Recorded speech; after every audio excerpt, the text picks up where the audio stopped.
Hi, this is Anthony Hamilton again. In this session, we're continuing our discussion about how do I change my life using what I call the only success process you will ever need. Now, we've been talking about this in this online community for over 2 years, exploring this fairly simple process of using the information in my books and using this free workbook to systematically, step by step, improve every area of your life. This is part 2 of a discussion that we had on March the 23rd, 2024. So enjoy this video. Thank you. Yeah, I mean, I could talk about this forever. I've got all this stuff going through my mind right now, right? But Right. I will contain myself. By the way, just an aside, you made a comment a minute ago about your mom. I can cut that out. I can easily cut that out, right? So, it's nothing bad. I mean, it's not really bad. No, it's the only bad part is me admitting that I didn't feel close to my mom, and she's not gonna ever listen to this. So, and it doesn't matter because it's fixed now. Yeah, so, exactly. I mean, the thing with my mom is we don't talk about this stuff. Like this is all stuff that I do on my own, and realizations that I have that change how I now show up to our relationship, which then affects how she shows up. It's not because I walked into the room one day and went, guess what, Mom? I actually feel all this love from you now because of all the gifts you get. Like we don't do that. Like that she can't handle that. So cut that part out. But the other thing I said is totally fine. Yeah. It's interesting. I also didn't feel particularly close to my parents when I was growing up, and matter of fact, I think I might have felt that they were antagonistic towards me somehow. Why did they single me out? But anyway, I never felt particularly loved or respected or appreciated by my parents, right? And when my mom was quite old, she was in her mid 80s or maybe early 80s, and she moved into this seniors home, right? Sort of a seniors care facility, right? And so she was living in Ontario. I was living in BC, and I visited her, when in her place. And on the wall, she had this picture, this religious picture that I had won as a prize because I got the highest mark in religion. And that would be probably grade 5, something like that, grade 6, I don't know, who knows, maybe grade 3, because I went to Catholic school, all my life basically, right? And I suddenly realized, oh, my mother loves me. Crazy, right? Because I thought, all these years she's kept that, because I remember when I won it, I gave it to her, right? And so obviously she put a frame on it and put it on the wall. And then when she moved into this home, this place, of all the pictures that she could have brought with her, she brought that one, right? So that was really meaningful for me, and something I never thought about. Yeah, it's interesting. That's the thing, is like, they say, if you could have any superpower, which one would you want? It's like, I want to read minds, because I want to know, like, because we are not good communicators.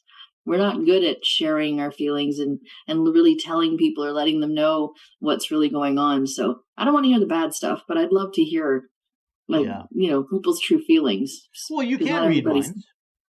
Can I? Of course. Aren't you aware of that? No, tell me. Well, of course you are. Of course you can read minds. Do tell. Well, I'll give you. I can give you lots of examples, but imagine you're down on Skid Row, right? You're looking at the people sitting on the sidewalk there, you know what kind of attitudes they've got, at least some of them. You can identify some of their beliefs, right? Life is hard. There's no opportunities. It's hard to get money. Nobody cares. I mean, just as an example, right? Whereas if you look at somebody, you go to a business networking meeting and somebody comes in, he's wearing a new suit and, and he's giving a presentation about, how to build your business or whatever. You can get a lot of ideas about what his attitudes are too, So I think, so here's an affirmation. I think people can fake it really well though too. Yeah, that's a whole other topic. Yeah. So here's I'm a little skeptical that here's way. an affirmation for you. You stick this one, write it on your hand. I can read people's minds. Now, that doesn't mean, I can look at a person and tell when their birthday is, or I can, I can tell intimate details about someone by looking at them. But just the idea that, hey, I have the ability to read people, Okay, that I will agree with. I do believe I can read people. Yeah, just because of some of the like I can pick out someone's love language fairly quickly now. I can figure out what their top need is fairly quickly now, like because I've learned how to ask the right questions. Right. So okay, yeah. So they're good.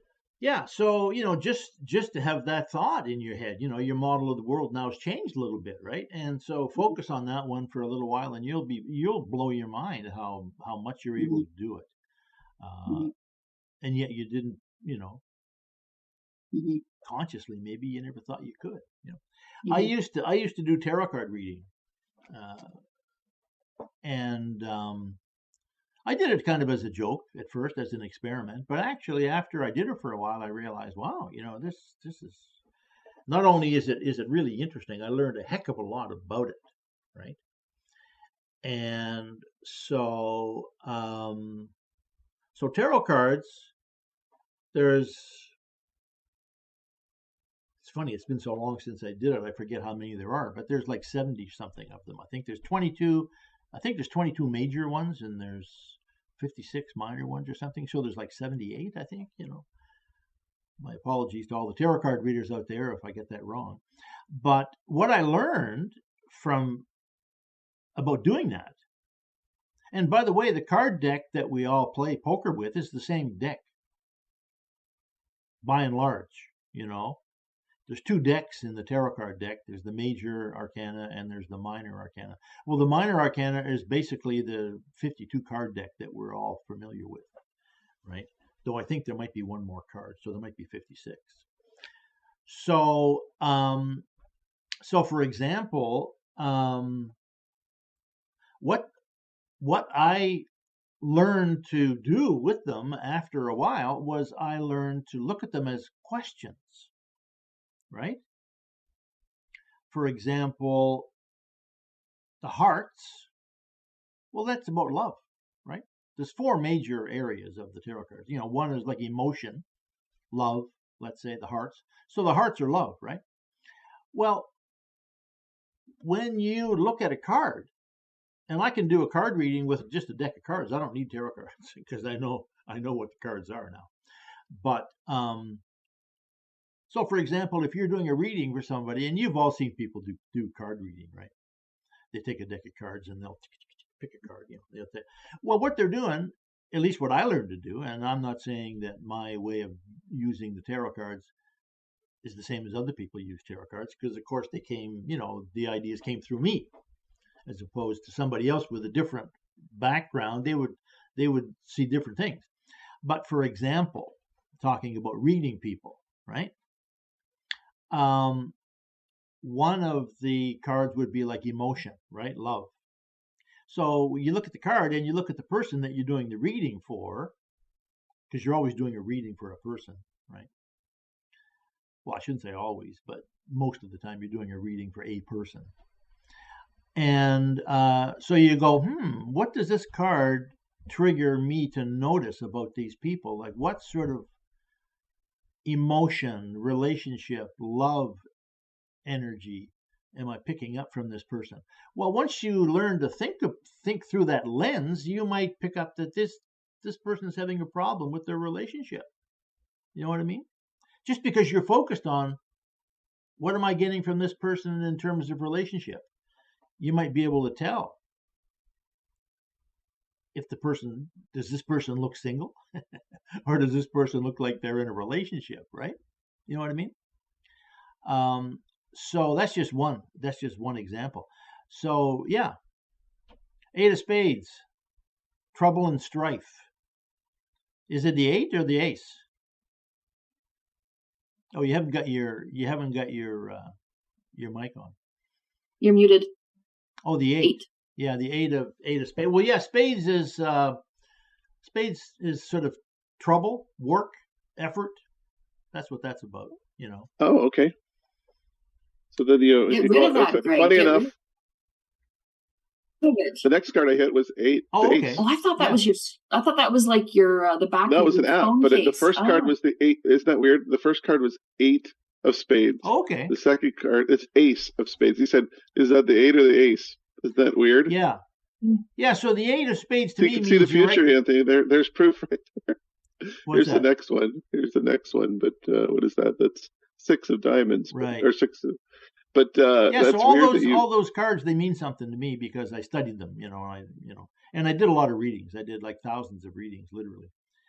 So it got to be very intuitive. But I used to do these readings sometimes in like a fair. I'd go to a fair, and I'd have a little table there, and people would have a reading from me. And what I used to say sometimes was, I can tell enough about a person watching them walk over to my table and sit down that I could give them a really good reading, just from watching them walk across the floor. So lots of times you can, I mean, you watch somebody walking down the street and they're limping, and well, that tells you something about that person, right? So so we can read people. So I think, just to have that affirmation, my ability to read people is increasing. There's a good affirmation. Just to sort of think about that, you go, oh wow, now I'm more conscious of my ability to read people, right? I'm sure Greg is very good at reading people in the work that you do. Oh yeah, you have to pick up on it really quick. Yeah, I mean, quickly, or even exactly. You start with certain, you can read things before you even talk to them. Of course, you just, like I say, watch them walking over to crossing the room. Or if you say to somebody, how you doing? And they go, oh, not bad, Well, that tells you something. Right? Yeah. Or, even, how are you? Oh, fantastic. I'm fantastic. Yeah. They go, oh, well, that tells you something too, right? Right. So we're always communicating. That's one of the NLP principles. We're always communicating. Yeah. You can't not communicate. I mean, I learned that early on when I first started in university. I studied communication at first. And wasn't that Sherlock Holmes that would walk up to a guy and say, "I know you're from Courtney because your shirt was like this, or your cigarette you hold this way," or not only that, he could say to them, "Oh, you had breakfast with your mother-in-law this morning, didn't you?" And they go, "What?" Yeah. And he could read stuff in the wrinkles of their clothes or something that would tell them. Yeah, so you iron your own shirts, or you press your shirts at the cleaner, and the other guy who uses that starch is this. And... Yeah, that's really quite brilliant. That whole aspect of Sherlock Holmes. So this idea that, we have a model of the world, it's unique to us. There's good parts about it, there's bad parts about it, and we can change them. Just that little bit of insight right there that we've talked about, that's big, that's huge for a lot of people. They aren't aware of it, right? A lot of people can look at our health. They look at it immediately. They look at a doctor and they know absolutely immediately what you eat, what you do, what how much you sleep. Exactly. Exactly. How much you work out, whatever. All those things, or what kind of hair, what kind of hair person you go to. Do you go to So there's a lot to be gained if you're reading a lot, if you have glasses, if you don't. Absolutely. Yeah, exactly. Yeah. Do you remember that story that Larry King told? I think I've told you that story before. Was that when he was, Larry King? Oh, okay. Larry King. Well, yeah, he had the attorney, the Surgeon General on his show, right? And so they're talking, like for an hour or whatever, Larry King live, right? And then after the show was over, and they're just sort of, chatting back and forth after the show ended, C. Everett Koop, whatever his name was, he said to Larry, "You're a heart patient, right? You have a history of heart problems?" And Larry says, "No." So the guy said, "Oh, well, you should check it out. You should go to your doctor and ask him." So anyway, so that night, I think it was that night, Larry started to feel kind of weird, kind of queasy or something. So he went to the hospital, right? And as he walked into the hospital, the doors opened up and he walked in, and one of the orderlies kind of rushed over to him and said, "Are you looking for the cardiac unit?" And the guy said, "What?" Larry King said, "What? What are you talking about?" And the guy said, "You're having a heart attack right now." So they took him in the hospital. Suggestion. Yeah, so they took him in the hospital, and they realized, yeah, he had a heart attack. So they took him right into the emergency there, cut him open, and did like a quadruple bypass or something on him. But the doctor, C. Everett Koop, that he had on the show, the Surgeon General, he was able to tell by looking at the color of his neck and the color of his throat. He could say, "Hey, he's got a blockage in one of these major arteries coming out of his heart." Well, lots of doctors can do that. Maybe every doctor could do it, because they know what to look for, right? I need a new doctor, apparently. Well, you might be fine. I mean, the doctor might be looking and he doesn't see anything, so he doesn't mention. But there's just one example. I mean, here's a guy that could have died, right, from a heart attack, except for the fact that the doctor said to him, "Hey, you should have your heart checked up." Well, that relates a little bit to, like, we talked about magic and the 5 or 6 different areas of your life, and when it goes to physical, that's one of the things that as it relates to awareness, is that become aware and start to look at your physicality and what you're doing and your habits and all this stuff, and become more aware of what we're creating, or as we go ahead of us. I mean, what we're eating, what we're sleeping, and you're not going to, I'm not able to change all those immediately, but I'm making progress towards doing that. Said, look, let's kind of take an accountability or see where you're at, and set some goals to improve one area. And then the next month you work on another area. The next month you work on another area, and start making moves in the direction that you want to go in terms of, all the aspects of your life. When you start to realize that you can take control of your future, or look down into the future and say, okay, I can be a guy that's had a successful bypass, or I could be a guy that, didn't, if that's an issue in your family or your life. And, those are things that I had not considered much in the future. I watched a gentleman the other day walk down the street, and he was shuffling down the street, and I thought, he was an older gentleman. I thought, what happened? And I said, well, he must have had a heart event, I would think, or maybe a stroke. And, so that's what, suffering through that is like, and so if you, take control of more of your health and aspects and regular physicals, and, try to, do the right things, you can change that outcome, or you certainly delay it. I think eventually we're all going to have something happen, but, and even there, spiritually, you get into, a comfort level with how you're living, it's spiritually ready to depart or to move. One day we will all move on, right? So how do you rationalize that? How do you deal with your mortality and your purpose and your, the way you are? You're going to be happy with the way you live. You're going to be happy with the way you live at the end of your days. So you look back and say, hey, I spent it well. So I think, I was looking at your 30-day mantra, but I think somewhere in one of your talks, you said, you go further. Or I was listening when they said, you go all the way out to, I know it was Ben Hardy. I was listening to Ben Hardy was saying, you can start with your demise. Your spiritual life is as far as you can start out there. And you can move back and say, okay, how about your deathbed? How about, when you're this age, or when you're this age, when you're this age, looking at different slices that way and seeing where you're at can be meaningful. I mean, it's thought, but by thinking about those different aspects in each category, for example, it can give you different outcomes. And I think we talked about. Yeah, well, it's not just meaningful. It could save your life. Yeah, it could certainly change the pattern of your life. Jessica, you were gonna say something? Yeah, no, I think that's really interesting, Greg, because I go visit my 93-year-old grandma or Oma every week. And so yesterday I went and spent some time, about an hour and a half with her.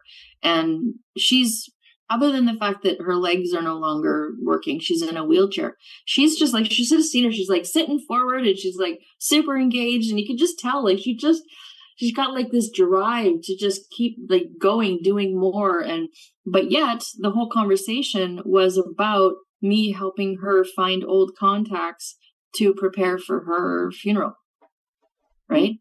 And so I'm kind of living vicariously through her, kind of like what you're saying, almost like I'm watching what end of life looks like personally. And it's given me a lot of perspective, and it actually has encouraged me to, she has diabetes. And so she's had a lot of problems with her legs, with like diabetic ulcers and things like that, which made me go get blood work done to make sure that that's not something I need to worry about. And everything's great other than being low iron.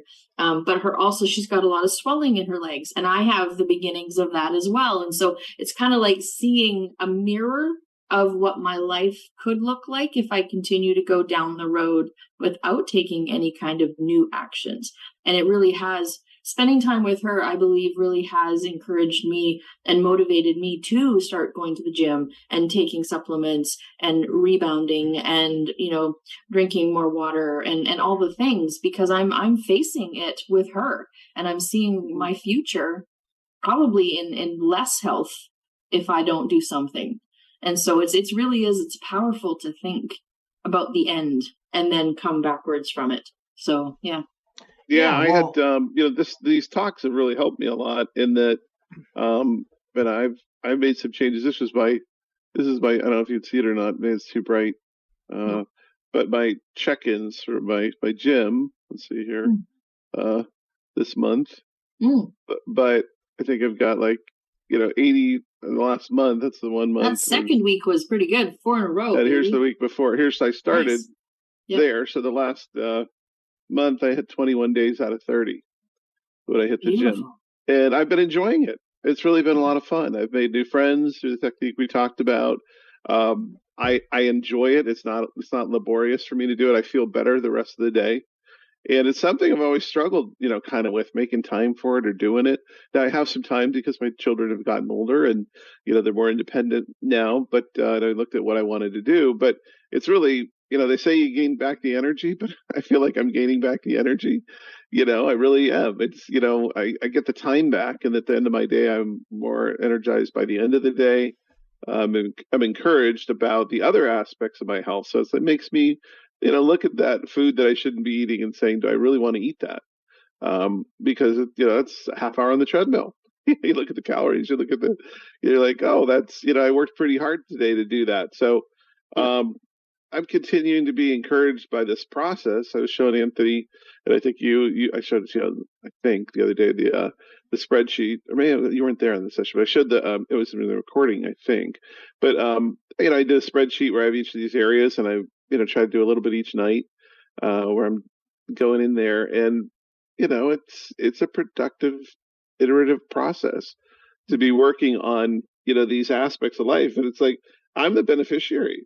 I mean, and the people in my life around me are too. I think that other people have seen the improvement and have been enjoying aspects of that. But I think it's really important to look down long range and be like, when you do your obituary, what do you want on it?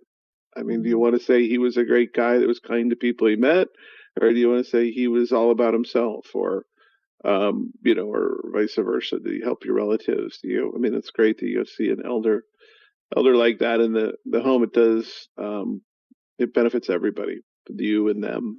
But it's, it's a balancing. It's choices that we make. I mean, do you want to do that, or do you want to be the big sports aficionado? I mean, it can be anything. But how do you want to use your leisure time? How do you want to use your time? But it's purposeful. I mean, I think it's so important that being purposeful about this is so critical, because it's a great gift to have a life, and to waste a life is possible. A lot of people do. The people in Skid Row, in many ways, maybe they're learning, but they're wasting their life. Not even Skid Row. People living in mansions could be wasting their lives too, because they haven't figured out what brings them joy and what they really want, what legacy they want to leave people. They're just, I don't think it matters what walk of life. There's so many people out there that are just not. I learned a new term, intentional attention. And I love that. And it's like, so that's my thing now. It's like, is this intentional attention? Where am I intentionally putting my attention? And well, that's the name of the game for this group. I mean, that's the whole point, right? Yeah. I've talked before about Tara Swart, who's this an MD, and she got a PhD in neuroscience because she realized, that she didn't like being an MD. I mean, it was too stressful, right? So she changed her life. Now she's a neuroscientist, and she's written a best-selling book. And anyway, one of the things that she mentioned that I was listening to her one day on YouTube, she said most neuroscientists don't listen to the news. Mm-hmm. Because, we've talked about we have 50,000 thoughts every day. Well, every thought triggers neurochemicals in your brain and in your body. Hormones, whether it's, cortisone or cortisol, stress, or whether it's oxytocin, which is sort of the love hormone when you're around people that you like, So we can trigger those. And certainly when we have intention, we can trigger more of them. So when I heard her talk, and it was just one thing that she kind of threw out in this conversation. Oh yeah, most neuroscientists don't listen to the news. So I stopped listening to the news, or at least I've largely cut back. I still listen to the odd bit, but a little while ago I was driving in my car and I turned the radio on, and it happened to be the news. So I listened to it, and like within about 30 seconds, I realized that my entire body had changed. Because I was thinking about there's a war over here and there's a bombing over there and there's an attack here, and I was like, I turned off the radio and said, forget this, So the idea of intentionally maintaining your state or your mood, that's got to be one of the most critical things that you can do. Anthony Robbins talks about his rocking chair test, right? Imagine that you're sitting on the porch when you're old, and ask yourself, what about my life do I regret? And whatever comes up, change it, And so I remember, I've talked about this before, but I'll mention it again because it's appropriate. When I learned to quit smoking, I was so thrilled that I quit. And that I figured out a way to quit. That was a mind blower, that I was actually able to consciously do it. And so I talked to this friend of mine and I said, hey, I figured out how to quit smoking. If you want to stop smoking, I'll show you how to do it. And he said, well, you've all got to die sometime.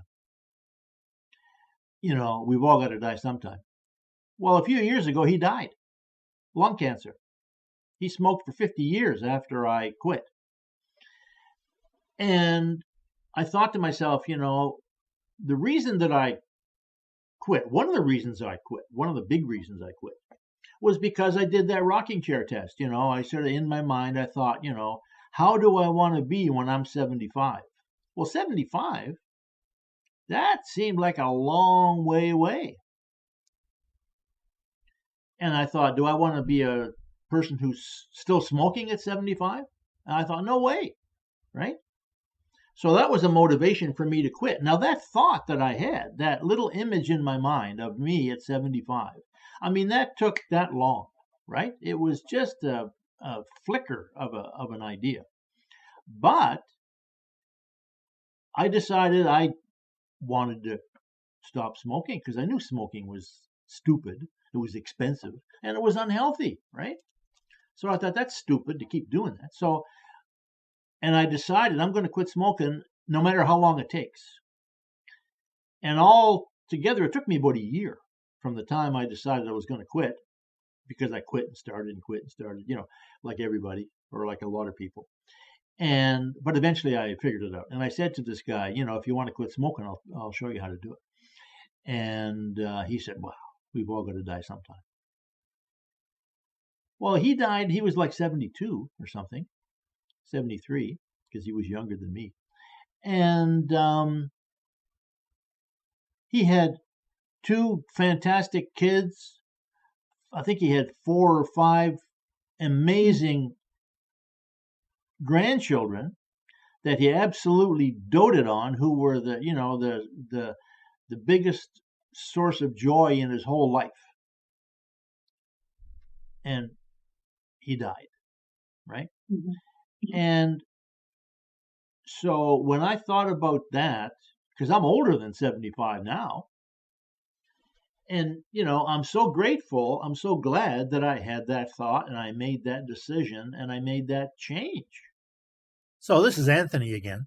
As you can see, this simple system of looking at your life in 6 areas, asking yourself some simple questions, like on a scale of 10, how pleased am I at this area of my life, then making some simple little changes can have some profound effects in your life. I learned this system 45 years ago. I've been teaching it to people ever since. And we would love to have you join this community and start to implement some of these ideas in your life too. For more information about this online community, to get your own copy of the book upon which this entire training series is based, either the ebook, the paperback, or the audiobook, go to mindtimeandpower.com, where you can also get a free copy of this Design Your Life workbook.